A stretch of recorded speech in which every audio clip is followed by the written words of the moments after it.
Hello everyone, welcome back to my channel Lutfa village cooking. আজ তৈরি করবো খুবই সহজ ও মজাদার একটা নাস্তা। এই নাস্তাটা তৈরি করতে সময় যত কম লাগে আর তৈরি করা খুবই সহজ। চাইলে কিন্তু বিকালে চা বসিয়ে ঝটপটে নাস্তাটা তৈরি করে নিতে পারেন। চা হওয়ার সাথে সাথে কিন্তু আপনার নাস্তাও কিন্তু রেডি হয়ে যাবে। তো বন্ধুরা, চলো দেখে নাও কীভাবে এই সহজ নাস্তাটা আমি তৈরি করি।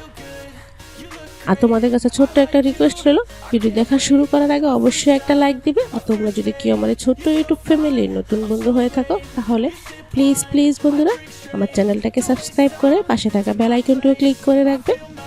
আর যারা অলরেডি কাজটা করে নিয়েছো তাদেরকে অসংখ্য ধন্যবাদ। তো নাস্তাটা তৈরি করার জন্য এখানে নিচ্ছি আমি আটা 1.5 কাপ পরিমাণ। চাইলে কিন্তু ময়দা দিয়েও নাস্তাটা তৈরি করতে পারো। আর আটা যেহেতু সবার ঘরে সবসময় থাকে, তাই আজকে নাস্তাটা আমি আটা দিয়ে তৈরি করছি। তারপর এখানে নিচ্ছি 1 টেবিল চামচ চিনিটা আমি গুঁড়া করে নিয়েছি। আর স্বাদ মতো দিয়ে দিলাম লবণ, 1/2 টিস্পুন দিয়ে দিচ্ছি কালো জিরা। তো প্রথমে আমি শুকনো উপকরণগুলো একটু ভালো করে মিশিয়ে নিচ্ছি। শুকনো উপকরণগুলো ভালো করে মিশানো হয়ে গেলে এই পর্যায়ে দিয়ে দিচ্ছি 1 টেবিল চামচ তেল। এই নাস্তায় কিন্তু তেলের পরিমাণটা বেশি লাগে না। তেলটা দিয়ে ভালো করে কষলিয়ে ময়াম করে নিয়েছি। তো দেখো, ময়ামটা কিন্তু খুব সুন্দরভাবে করা হয়ে গেছে। তো এখন আমি ডো তৈরি করে নিব। তার জন্য এখানে নর্মাল পানি অ্যাড করে ডোটা তৈরি করে নিচ্ছি। আর এভাবে অল্প অল্প পানি অ্যাড করে ডোটা তৈরি করতে হবে, তাহলে ডোটা পারফেক্টভাবে তৈরি করা যাবে। আর আজকে ডোটা কিন্তু একদম শক্ত হবে না, আর একদম তুলতুলে নরমও হবে না, এরকম করে ডোটা তৈরি করতে হবে। তো দেখতে পাচ্ছ আমার ডোটা কিন্তু তৈরি হয়ে গেছে। তো এটা কিন্তু আজকে আর আমি রেস্টে রাখবো না, সরাসরি নাস্তা তৈরি করে নিব। এটা রেস্টে রাখারও কোনো প্রয়োজন নেই, এই নাস্তাটা কিন্তু সরাসরি তৈরি করা যায়। তার জন্য এরকম ছোট ছোট করে লেচি কেটে নিচ্ছি। তো প্রথমে আমি সবগুলো লেচি কেটে নিই, তারপরে একে একে নাস্তাগুলো তৈরি করে তোমাদের আমি দেখাবো।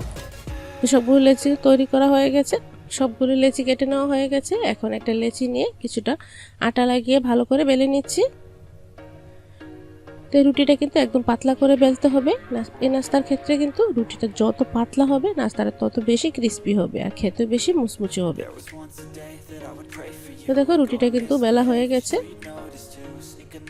এখন একটা ছুরির সাহায্যে রুটির উপরে এরকম দাগ কেটে নিচ্ছি। এরকম করে কিন্তু কেটে নিতে হবে। আর চাইলে কিন্তু এর থেকে চিকন বা একটু মোটা করেও কাটা যাবে, এতে কোনো সমস্যা নেই। তো বন্ধুরা, এটা কিন্তু বলে বোঝানোর মতো কিছু নেই, তোমরা কিন্তু একটু মনোযোগ দিয়ে দেখো ভিডিওটা, তাহলেই বুঝতে পারবে। এরকম কাটা হয়ে গেলে সাইড থেকে এভাবে মুড়িয়ে নিচ্ছি।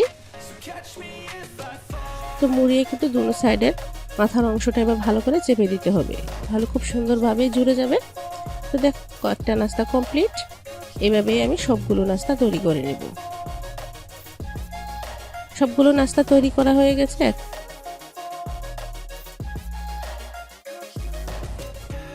এখন আমি চুলায় তেল বসিয়ে দিলাম ভাজার জন্য।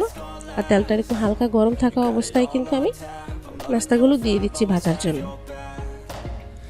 আর চুলার হিটটা কিন্তু অবশ্যই মিডিয়ামে রেখে নাস্তাটা ভাজতে হবে। আর বন্ধুরা, তোমরা যদি আর অন্যরকম কোনো রকম রেসিপি দেখতে চাও, তাহলে কিন্তু অবশ্যই আমাকে কমেন্ট করে জানাতে পারো। আমি কিন্তু অবশ্যই চেষ্টা করবো তোমাদের রেসিপিগুলো দেখানোর। তো দেখো, এটা কিন্তু খুব সুন্দর কালার করে আমি ভেজে নিয়েছি। এটা কিন্তু একটু সময় নিয়ে ভালো করে মুচমুচে করে ভেজে নিতে হবে। এখন আমি দ্বিতীয় স্টেপে নাস্তাগুলো ভেজে নিচ্ছি। আর এটা ভাজতে কিন্তু বেশি একটা সময়ের প্রয়োজন হয় না, 3 থেকে 4 মিনিটের মধ্যে কিন্তু সবগুলো নাস্তায় ভাজা হয়ে যায়। তো কথা বলতে বলতে কিন্তু বন্ধুরা সবগুলো নাস্তায় কিন্তু ভাজা হয়ে গেছে। দেখো, ফাইনাল লুকটা দেখতে পাচ্ছ কতটা সুন্দর দেখাবে।